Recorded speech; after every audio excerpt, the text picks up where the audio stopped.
bonne soirée à vous tous dans le 19h de la place du village, 19h23 pour être précis, et on va prendre la direction de Barcelonnette. Et oui, on va retrouver notre Marc Garcia national, on peut le dire quand même. On est très heureux de le retrouver en ce vendredi 5 décembre. Barcelonnette, est-ce qu'il est avec nous, notre cher Marco? Bonsoir Johan, bonsoir à tous, comment ça Eh va? ben oui, bah voilà, ça marche directement. Merci d'être avec nous, Marc, pour cette seconde apparition cette semaine. Ah, Oui, il est oui, sur ma gauche, voilà. oui, c'est pas grave. Non, mais, oui, oui, deuxième apparition. Il semblait que vous étiez intéressé sur des questions-réponses de nouveau. Oui, Donc, avec grand plaisir, Johan. bah voilà, très heureux de vous retrouver. Vous êtes toujours du côté de Barcelonnette, hein, c'est ça, hein, vous n'avez Oui, pas changé. non, parce qu'il y a l'ouverture de la station de Pralou qui sera ce week-end. Et quand j'ai fait le ski-étude de Barcelonnette en 72, 73, 74, 75, j'ai eu la chance de faire partie de ce club des sports de Pralou, dont vous avez entendu parler du fameux monsieur Honoré Bonnet, entraîneur des équipes de France dans les années 60. Donc, je fais partie des invités. Voilà, vous êtes également notre invité également, hein. Alors n'hésitez pas, bien entendu, à poser toutes vos questions techniques, même les compétitions qui se déroulent de la glisse. Actuellement, il y a sur Eurosport, je suis en train de regarder justement, juste en face de moi, les compétitions qui continuent, hein, durant encore tout au long de ce week-end, Marc, c'est ça, hein? Exactement, là, Eurosport, il nous montre, il y a le super géant prévu, il y a eu la descentière avec la victoire Marco Odermatt et une belle 12e, 13e place de nos Français Nils Allègre et Mathieu Museton. Donc du coup, il y a aujourd'hui le Super G et il y a un petit peu de retard au démarrage il y a de fortes précipitations là-bas avec un gros brouillard. Ah, Donc ils vont prendre des décisions de report pour l'instant. Donc la course, elle n'est pas partie à l'heure prévue. voilà. Donc pour l'instant, voilà, je suis en train de regarder. Pour l'instant, ils savent pas trop, hein. Non, non. On verra ça au cours peut-être de notre émission. Peut-être qu'il y aura peut-être le coup d'envoi, on aura peut-être la chance de le vivre, hein. Exact. Alors, oui. Je vous écoute, Oui. c'est vous le maître. Hein. C'est vous le maître, c'est vous le chef d'orchestre. Hein, Il y a un petit décalage, c'est pour ça, il y a un tout petit décalage ce soir. Bon, on va essayer de faire avec. On va justement voir les... Ah, Marc est complètement disparu de l'écran. Si ça y est, il est revenu, hein, il revient, il repart, hein, On va essayer, Marc, hein. Alors, on va justement retrouver vos questions avec les premières questions qui arrivent à 19h25 en ce vendredi par justement Pierre, hein, qui nous pose une question. Pourriez-vous nous éclairer sur le sport des sous-vêtements anti-coupure, les nombres d'étoiles FIS obligatoires, les courses dans lesquelles les coureurs doivent les porter ou pas, etc. Il semblerait que la situation ne soit pas aussi simple que cela selon les pays. Nous pose la question Pierre. Oui, alors c'est des tissus anti-coupure qui ont été imposés par la Fédération internationale parce que depuis un certain nombre d'années, avec ces nouvelles préparations de pistes et surtout la préparation des skis avec des skis très affûtés, on a vu beaucoup d'athlètes se blesser gravement avec simplement en chutant sur le ski ou en recevant le ski dessus. Vraiment limite presque du décès. Donc il a fallu prendre des décisions et la Fédération internationale de ski s'est penchée sur ces fameux tissus, on appelle ça anti-cap, donc anti-coupure. Alors il y a effectivement des normes internationales qui sont imposées. Vous avez en fait des étoiles, hein. Vous avez une première étoile, une deuxième étoile et une troisième étoile. Donc aujourd'hui, au niveau de la Fédération internationale, vous avez il y a une obligation d'avoir ces tissus anti-coupure, essentiellement, je dirais pour l'instant, sur la partie basse, on va appeler ça les collants anti-coupure, qui sont de catégorie 3 étoiles. Vous avez différentes marques, vous avez marques américaines, vous avez des marques françaises, marques italiennes, vous avez une marque japonaise aussi, au Lyonnais, pour ne pas la citer.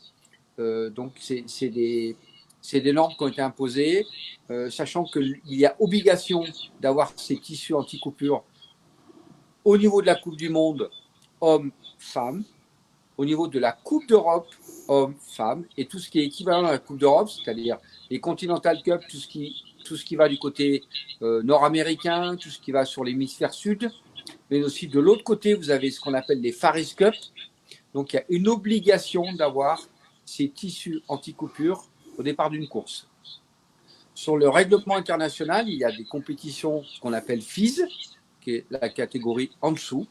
Il n'y a pour l'instant pas d'obligation par la Fédération internationale de ski alpin, pour la simple et bonne raison, c'est que il n'y avait pas, les fabricants de ces tissus-là ont été un peu pris de court, donc ils ont pensé que il y avait une certaine saturation et que les commandes allaient être difficiles de pouvoir être à la hauteur, enfin en tout cas de pouvoir trouver les produits, c'était compliqué. Donc on impose au niveau, à l'échelon supérieur, en tout cas pas au niveau international, au niveau inférieur. Par contre, Johan, très important, la Fédération française de ski elle-même, contrairement à tous les pays européens, a décidé d'imposer ces tissus anti-coupure pour ce qu'on appelle, vous savez, il y a des catégories, ce qu'on appelle les catégories, le bas, c'est les U10, les U12, les U14, c'est des années d'âge, les U16, les U18. Donc en France, il y a une obligation sur des compétitions françaises, mais aussi internationales en France pour les Français, d'avoir ce tissu anti-coupure. Il n'y a pas d'obligation pour les U10, les U12, les U14. Voilà. Est-ce que j'étais assez clair?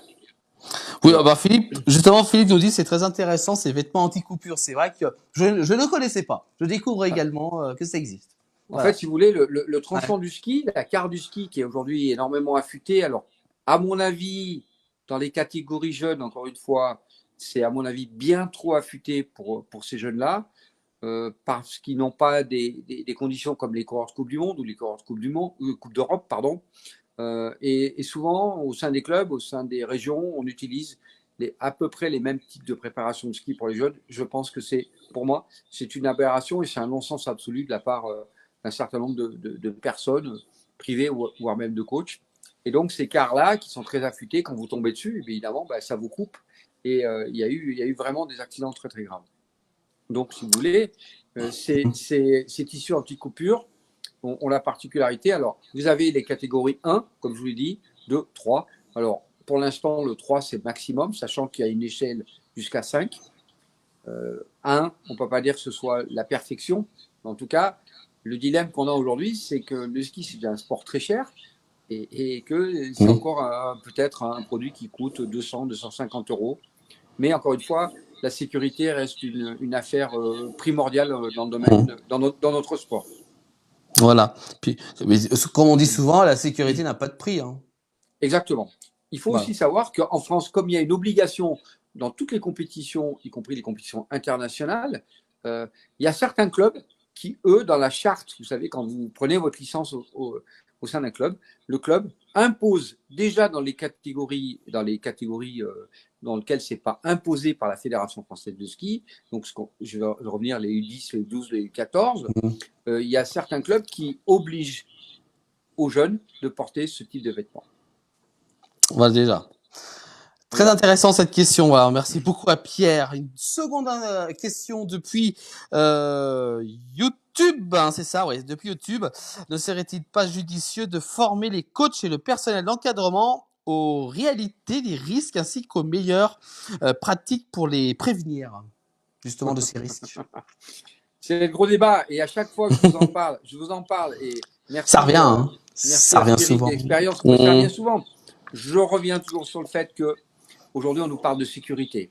On est d'accord. Qu'est-ce qu'on peut faire en termes de fabricants? Alors on a les Suisses ont fait un très beau sujet, la RTS justement sur différentes sur les problèmes de sécurité itinérants à l'athlète, c'est-à-dire le casque. Les combinaisons, les semelles, on va en parler, les airbags, mais aussi les anti-coupures, avec des gens qui ont recherché, qui ont travaillé sur ces différents sujets. Et encore une fois, la formation que l'on a, la formation que l'on met pour les moniteurs de ski, mais aussi pour les entraîneurs, ça me paraît être aujourd'hui quelque chose de primordial. De quelle façon on forme nos entraîneurs? Et encore une fois, je suis le premier à être concerné là-dessus et je pense qu'on ne peut pas être moniteur de ski, avoir une équivalence pour être entraîneur de club. On doit impérativement avoir des formations d'entraîneurs avec une densité importante pour traiter, je dirais, l'ensemble de tous ces sujets-là. Et aujourd'hui, c'est une sérieuse évolution dans la façon d'appréhender tous ces phénomènes mentaux, d'harcèlement moraux, sexuels, mais aussi de préparation physique et aussi de matériel et de comportement et de quelle façon les entraîneurs prennent conscience que c'est nous qui prenons l'initiative de tel ou tel choix sur des pistes, sur des stades d'entraînement, sur des choix spécifiques. Et aujourd'hui, c'est une réalité qui n'existait pas tant il y a peut-être 20 ans en arrière. Et qui, plus aujourd'hui, du coup. Ah ben oui, parce qu'aujourd'hui, le ski, c'est plus du tout la même chose. La vitesse, elle a énormément augmenté avec ses qualités de neige. Et encore une fois, on va parler du casque dans quelques minutes. Certains tests ont été faits il y a le règlement date depuis 2013. Ça fait pratiquement plus de 10 ans.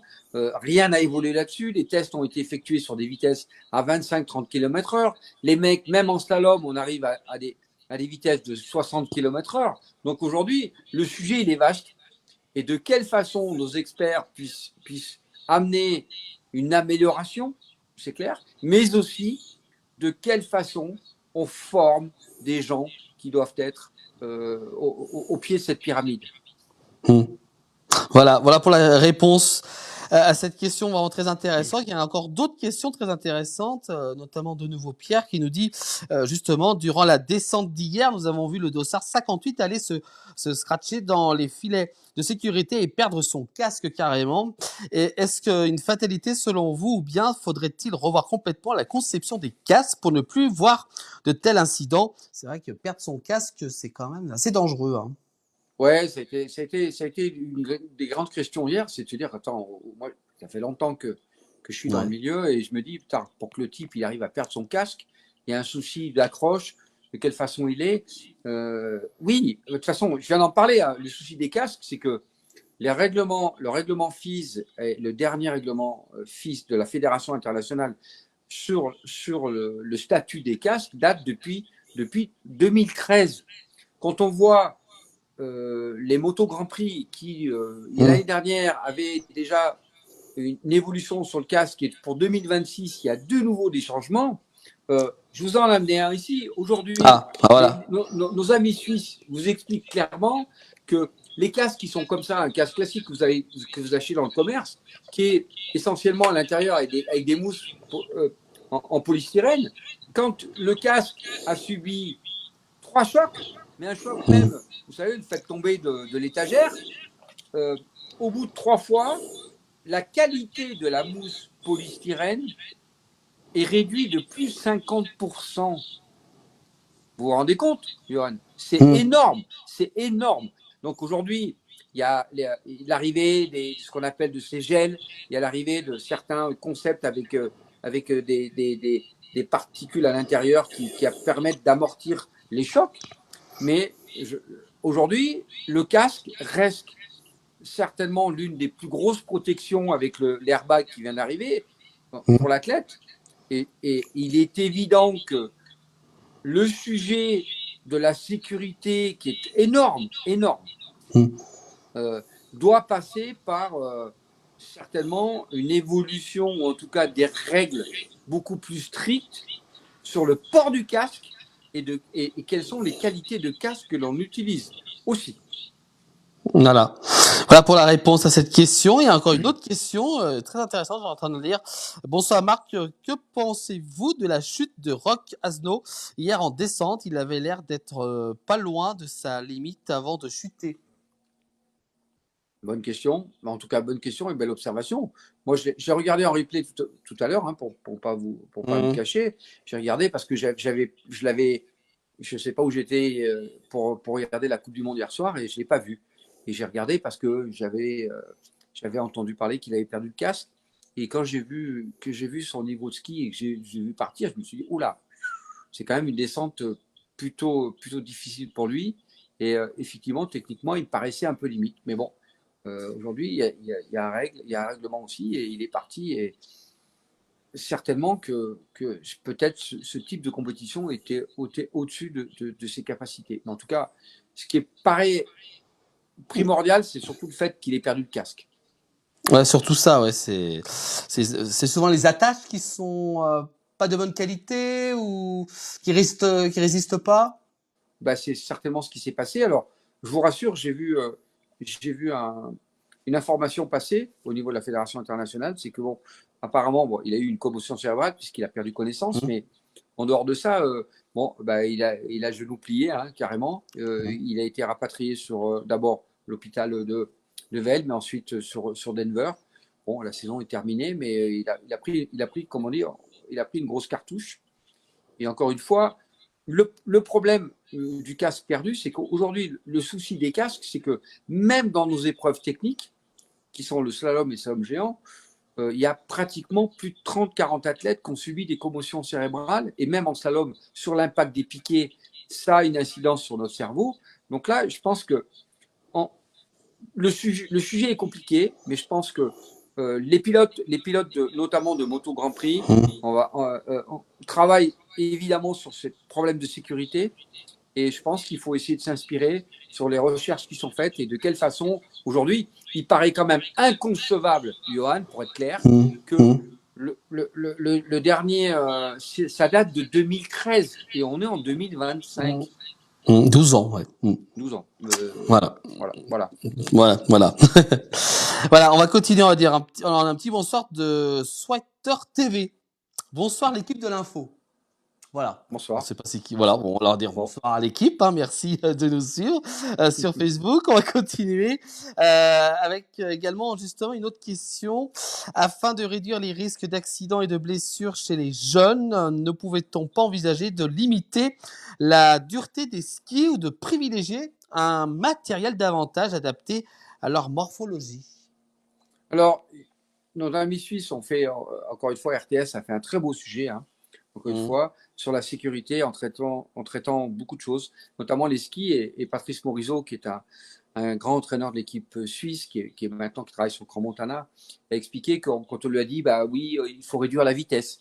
C'est aussi l'un des sujets sur la Fédération internationale, de quelle façon on peut éviter d'aller trop vite avec une réduction notamment de combinaisons, de pénétration des combinaisons dans l'air pour évidemment ralentir les athlètes. Mais aussi, on a parlé des fameuses semelles de ski et de se dire qu'est-ce qu'on peut travailler sur les semelles de ski au niveau des fabricants. Et là, c'est un peu plus compliqué. C'est-à-dire que la semelle de ski, c'est un petit peu comme les pneus, vous savez, les pneus en Formule 1. Vous avez, si on commence à dire tout le monde a les mêmes gommes, les mêmes pneus. Les gommes, oui. Voilà, ça va enlever un certain charme, je dirais, à l'épreuve de Formule 1. Donc là-dessus, oui. Mais par contre, la question est bien posée, c'est-à-dire que l'évolution qu'on a du matériel, et notamment chez les jeunes, c'est devenu une amplitude, pour moi, presque hors du temps. C'est-à-dire que, encore une fois, peut-être par une mauvaise formation, c'est qu'aujourd'hui, que ces athlètes de Coupe du Monde utilisent effectivement les meilleures voitures du monde et les meilleurs skis du monde.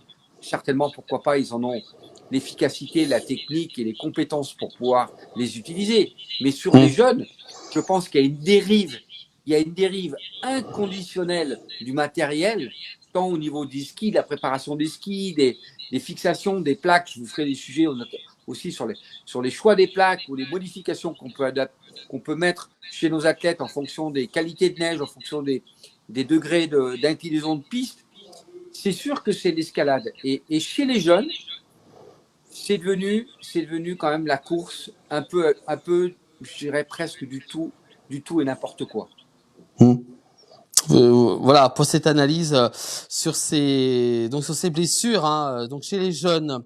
On va continuer avec également notre ami Claude et oui qu'on salue, membre de la place du village. Claude, oui, on embrasse.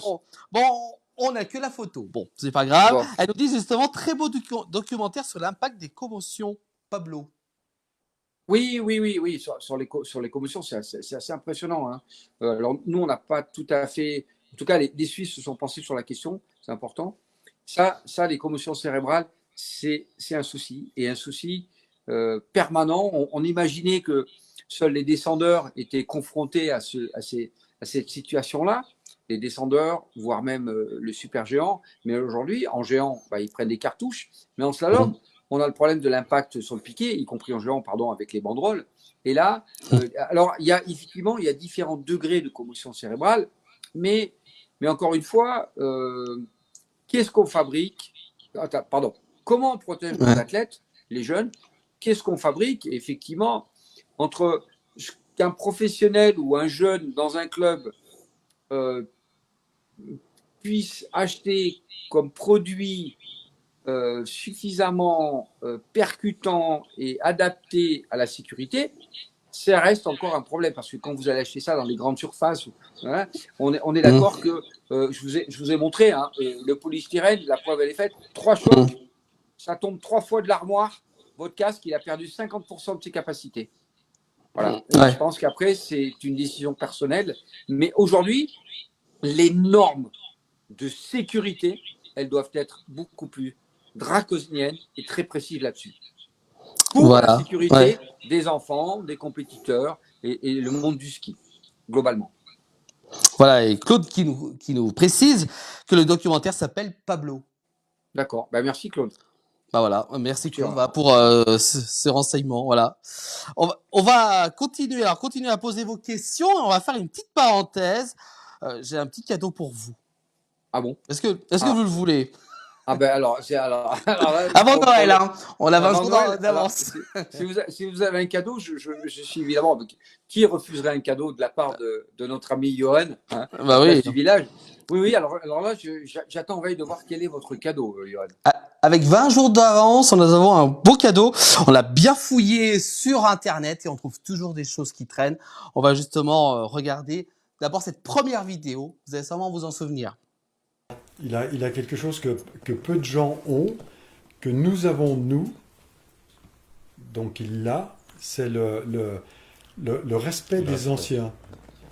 Et c'est pas mal, parce que ça garde la famille ensemble. Et cette famille du ski est quelque peu explosée, à mon avis.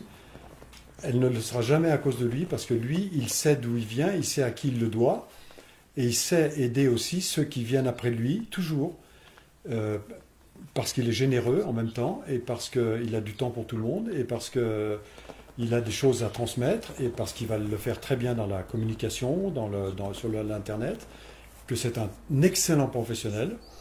Et à partir du moment où vous avez respect et humilité et compétence, quelque part un peu d'humanisme, même beaucoup d'humanisme. Voilà pour cette vidéo. Alors, Marc? Oui, vous m'avez tiré les larmes des yeux, là. Vous avez vu, là? Vous m'avez eu, Voilà. Il y a tout juste à peu près 10 ans, cette vidéo. Ouais, on avait fait une interview avec Franck Presti et Média chez Léo Lacroix à l'époque. Et d'ailleurs, cette question-là, elle n'était pas du tout préparée, puisque j'ai interviewé mes amis. Et voilà, que d'émotions, que de souvenirs. Désolé. Mais bon, c'est des belles émotions, parce que si j'ai continué dans le ski, en tout cas, si j'ai été passionné pour être champion du monde, je le dois à toutes ces générations-là. Évidemment, 60-70, les Français étaient les meilleurs au monde, mais ce sont ces gens-là qui m'ont fait rêver. Et je ne m'attendais pas du tout à ce genre de commentaires. Oui, c'est encore la larme à l'œil. Justement, on va continuer à vous faire pleurer. À 20 jours de Noël, oui. De temps en temps, ça fait du bien. Ça soulage, ça fait du bien de se remémorer justement l'époque avec cette seconde vidéo. Marc, est-ce que vous êtes prêts? Vous êtes allé les chercher. Alors, vraiment, vous êtes incroyable. Je ne sais pas où vous êtes allé les chercher, vous êtes allé fouiller quand même. Arrêtez, fouiller solo. Ouais. Bon, allez-y, l'émotion est là, alors on va continuer. J'attends de voir la deuxième. Allez, on lance. Allez, regardez. Est-ce que vous pouvez dire un mot sur Marc, chacun d'entre vous? Marc, on a déjà répété qu'il était champion du monde de ski. Il est champion du monde. Démonstration, c'est un titre. Et il le reste. Il le restera. Ouais. Et c'était un très bon slalomeur. Moi, je me souviens parce que je suivais le ski, je le suis toujours. Et il faisait partie des meilleurs slalomeurs de l'époque. Et en tant que bonhomme, vous en pensez quoi? En tant que bonhomme, bon, il a l'air d'être équilibré. Il a l'air d'être sain d'esprit. Il a l'air Sain d'être- d'esprit. Il a l'air d'être. Il est sympa. On se voit de temps en temps. C'est un golfeur aussi. Il aime bien ça. Mais il aime bien le ski surtout. Non, mais c'est vrai qu'on l'a C'est toujours un grand apprécié. moniteur, c'est un bon moniteur. Non, on l'a toujours apprécié, Marc. C'était un garçon très très sympa. Et finalement, c'est vrai qu'on l'a rencontré. Bon, Par hasard, sous une bosse. ouais, Comment vous l'avez rencontré? pardon? Sous une bosse, dans une pente, sous une bosse. Non, mais il était Il était petit, déjà, donc il ouais, rigolait ouais, pas. il était déjà aux espoirs là, de l'équipe là, à notre époque. Là. Donc, on le côtoyait un petit peu, mais c'est vrai qu'il a fait une belle carrière, ce Marc. Et puis, il est sympa, il est avenant. Et puis, c'est pas un gars qui a la grosse tête, au contraire. Quand il nous a demandé, donc si éventuellement vous pouvez nous interviewer, on ne Non, pouvait mais pas on se- refuser. on se Parce fout que pas- c'est bien un des seuls, je pense, de skieurs Ouais. où nous avons accepté. Et ça, C'est vrai. je Non, pense. mais on se fout pas de sa gueule. Hein. Non, on l'aime bien, on l'aime bien. On aime bien. Voilà, regardez, c'est pas beau ça, Marc? Ouais, ouais. En fait, le sujet de cette interview, c'était de faire connaître ces gens qui ont toujours été sur les plateaux de télévision avec une certaine appréhension, une certaine rigidité, de les voir tels qu'ils sont dans la vie, avec beaucoup d'humour, avec beaucoup de passion, avec un autre visage de ce qu'on peut. On avait tendance à les voir à la télévision je crois qu'ils ont parlé, et c'était pas du tout prévu, mais l'idée c'était de retrouver trois copains avec les anecdotes que je connais et qui permettaient de les retrouver tels qu'ils sont dans la vie courante. C'était le sujet de cette interview. En tout cas, bon, merci de ces deux magnifiques surprises parce que c'est quand même. Ça fait du bien de les revoir. Ah oui, C'est vrai. Hein. C'est fait Kill partie is de- the gold. Et oui, Ouais, comme il dit ouais. Pierre, avec son message qui apparaît de Pierre. Voilà. Voilà pour cette petite Ouais. parenthèse et les questions qu'on continuait avec justement Pierre aussi qui nous dit la course à l'armement n'a-t-elle pas dû à une sélection trop précoce? Exact. Bravo Pierre pour cette question parce que c'est l'escalade depuis très très longtemps, depuis un certain nombre d'années. Il faut tout de suite au niveau des clubs des sports, c'est la course à la sélection. À la sélection, donc on doit être sélectionné dans son club, on doit être sélectionné dans son comité, on doit être sélectionné à la Fédération française de ski. Et encore une fois, c'est toujours la course à l'armement, au produit, à avoir un produit meilleur que son collègue, avec malgré tout certaines difficultés financières, parce que tout ça coûte très cher. Et c'est effectivement une course à l'armement qui est sans cesse et qui, déjà à mon époque, désolé de vous dire ça, Johan, à mon époque, c'était déjà la course à l'armement. Moi, j'ai eu la chance de réussir très vite et d'être sponsorisé, d'avoir des équipementiers qui puissent me parrainer, m'équiper gratuitement, tout ça, mais c'était pas facile, si vous voulez. Ouais.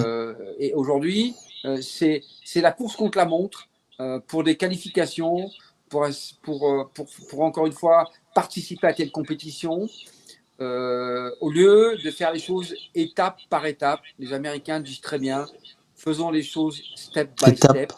Et je pense que chez nous, alors, vous avez aussi un certain nombre de gens autour de moi qui sont, je les appelle les experts, qui eux ont des boules de cristal et qui vont vous dire qu'à 12 ans, 13, 14 ans, il sera peut-être jamais champion, elle sera jamais championne, qu'il faut changer d'optique.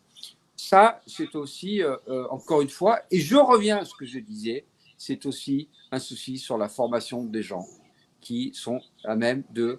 Le ski, dans les années 70, il y a eu un grand souci de la démocratisation du ski.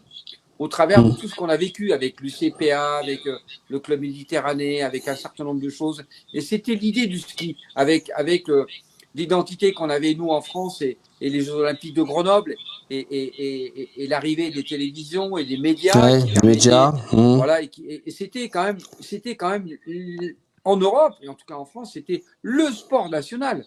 Et quelque part, tout ça a bien évolué. C'est toujours l'escalade à l'armement, à cette course contre la montre. Vous savez, c'est pas à 12 ans qu'on sera champion du monde. On peut être le meilleur. Comme un certain entraîneur m'a dit, mais Marco, c'est pas le fait d'être bon dans ton quartier, dans ton immeuble. Il faut que tu regardes 2 ans, 4 ans au-dessus de toi et tu verras quand tu auras passé la catégorie junior, tu vas rentrer dans la catégorie des grands et là, il n'y aura plus de différence d'âge. Et c'est à ce moment-là qu'il faut être fort. Et je pense qu'il faut qu'il y ait une prise de conscience un peu plus sévère de la part de l'ensemble des dirigeants, de savoir de quelle façon on oriente tous ces jeunes d'une manière cohérente pour dire, bah, OK, on va faire du ski parce qu'on est dans le milieu de la montagne, mais ce n'est pas une fin en soi non plus. Voilà. Voilà, cette comparaison entre l'époque puis maintenant, hein, ça qui est une sacrée différence. Complètement. Ça, c'est vrai. Nouvelle question, Marc. Attention, la dernière question. Aujourd'hui, les différentes courses sont souvent tracées de manière très rapide. Ne serait-il pas préférable de proposer justement des parcours plus tournants et aux vitesses mieux contrôlées afin de réduire les risques? Bonne question de Inspiring Experience. Alors, on parle comment on peut faire pour réduire la vitesse. Alors, on a évoqué la qualité des neiges, on a évoqué les combinaisons, parce que c'est évidemment la pénétration dans l'air avec des combinaisons qui sont moins performantes. Du coup, vous avez une pénétration qui est moins importante, qui résiste plus à l'air. Donc, du coup, vous freinez aussi. Qu'est-ce qu'on peut faire sur les skis? Mais là, je pense que c'est une vraie question technique, c'est que les formes de tracé en fonction des pistes, parce que par exemple Kitzbühel, la descente de Kitzbühel, vous ne pouvez pas faire grand-chose, hein, parce que la piste est très étroite, c'est compliqué de faire des variantes de tracé.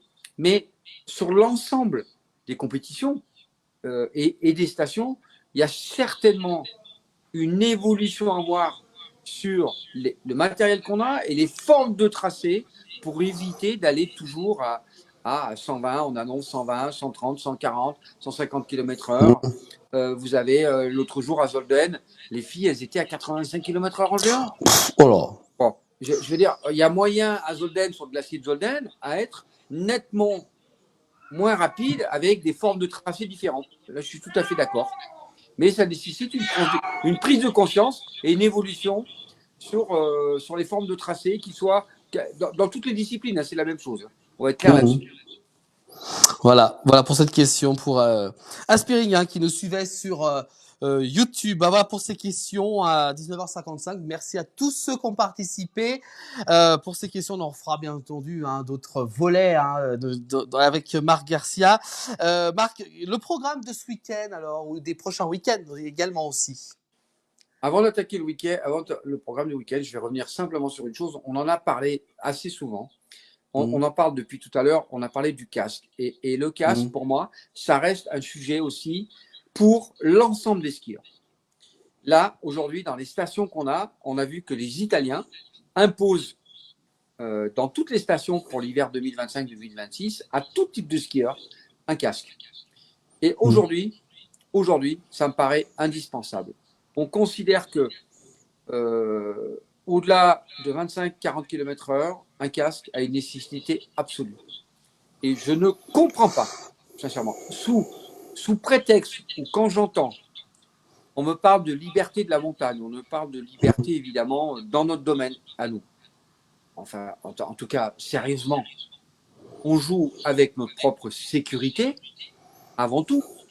Et imaginez que des gens qui vont au ski ou même des moniteurs de ski, l'ensemble des professionnels du ski, de la montagne, doivent impérativement déjà montrer l'exemple et porter eux-mêmes des casques pour leur propre sécurité. Alors, le débat, il est ouvert.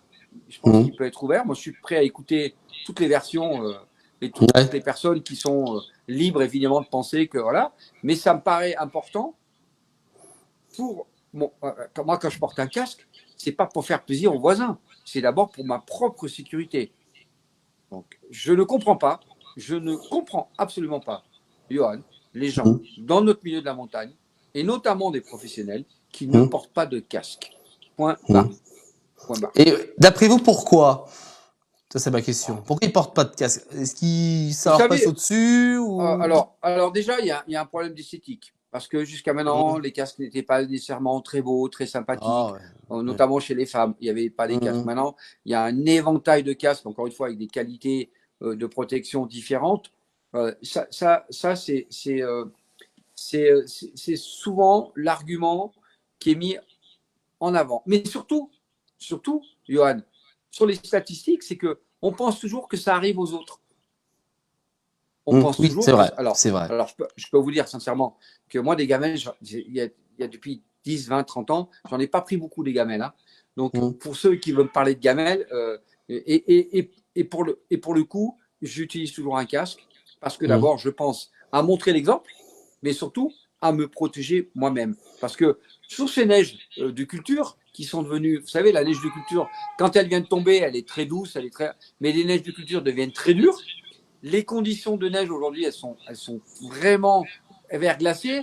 Et quand vous tombez, bah, bon courage quand vous tapez avec alors déjà avec un casque, c'est pas chose facile. Déjà... Vous avez des commotions cérébrales, mais quand vous n'avez pas de casque, vous imaginez les dégâts que ça peut. C'est comme en moto. Je veux dire, en moto. Oui, voilà, oui, au moto, c'est pareil. Oui, voilà. Ça peut être très grave. Oui. Regardez, aujourd'hui, même en vélo, il y a très longtemps, on disait en vélo, on ne porte pas de casque. Maintenant, la plupart des cyclistes portent des casques. C'est vrai. C'est de plus en plus. Voilà. Voilà. Justement, c'est un débat qui traîne depuis de nombreuses années, quoi. Ouais. Non, mais même aujourd'hui, alors, je crois savoir que les Suisses ont imposé en Autriche un professionnel de l'enseignement du ski. S'il donne une leçon de ski, il est obligé d'avoir un casque. Ce n'est pas le cas chez nous en France. Alors, vous voyez, en France, on peut imaginer qu'on va imposer des tissus, ou en tout cas, on va recommander des tissus anti-coupure. Par contre, on n'impose pas un casque. Alors, là, il va falloir qu'on m'explique la réalité du danger et qu'est-ce qu'on peut faire par rapport à ça. Soyons cohérents, soyons des experts et on peut en parler autour du table. Mais sincèrement, là, ça me paraît être un élément important et indiscutable pour tous les skieurs qui seront sur les pistes. En plus, avec les stations qui ouvrent de plus en plus de pistes au fur et à mesure de ces week-ends qui approchent en fin d'année. Voilà pour donc ces réactions. Alors, le programme, Marco, justement, pour ce week-end et les prochains week-ends. Le programme, j'ai dans mon viseur à droite, là-bas, j'ai l'écran. Vous l'avez aussi. Vail Beaver Creek, le super géant, je crois qu'il est toujours reporté. Donc, pour l'instant, pour l'instant, il est reporté. Demain, il y a les filles à Mont-Tremblant sur leur premier géant. Il y aura un géant demain et un géant après-demain chez les filles au Canada, chez nos amis les Canadiens à Mont-Tremblant. Demain, avec Beaver Creek, c'est journée, parce qu'ils annonçaient vraiment une journée terrible, tempête. Demain, il n'y a rien. Et dimanche, ils auront un slalom géant. Homme. Et il va faire beau ou pas? On ne sait pas. Ça, alors le Colorado, vous pouvez prendre, comme on dit dans le jargon en Haute-Savoie, vous pouvez prendre une pétée, mais alors grave, vous pouvez prendre une pétée de neige, un mètre de neige. ça peut tomber grave. Oui, c'est vrai. Surtout, la semaine prochaine, aller à Val d'Isère, c'est les 70 ans du critérium de la première neige. Un gros moment qui a été créé. Le premier officiellement a été créé en 55, puisqu'on est 70 ans après. Donc, il y aura les grands champions seront là. Ceux qu'on a peut-être vus tout à l'heure, Kili, la Croix Péria. Je pense qu'ils seront sur place et bien d'autres encore.